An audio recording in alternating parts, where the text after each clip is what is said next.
José Aguado demande l'avis sur le match. Carlo Ancelotti décrit le match comme complet, avec plus de rythme et d'occasions, et se dit satisfait de la performance de l'équipe. Rubén Canizares demande si c'était le meilleur match de la saison et évoque les protestations des joueurs. Ancelotti admet que les arbitres sont plus sévères cette saison et que l'équipe doit s'adapter à cette nouvelle dynamique. Carlos Martin s'inquiète des blessures de Bellingham et Carvajal. Ancelotti confirme que les deux blessures ne sont pas graves, bien que la situation de Bellingham à l'épaule sera réévaluée.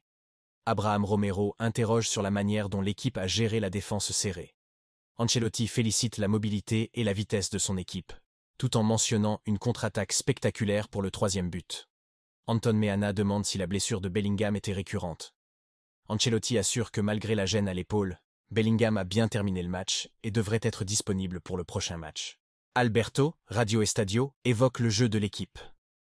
Ancelotti estime que la deuxième mi-temps ressemblait plus à un rock-and-roll rapide et fluide, bien qu'il ait fallu patienter face à une défense fermée en première période.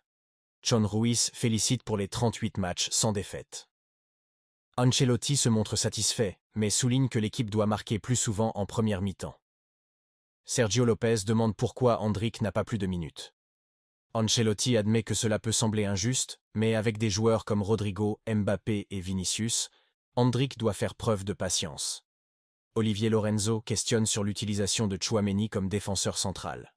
Ancelotti affirme que Tchouaméni est avant tout un excellent milieu défensif, bien qu'il s'adapte très bien en défense centrale.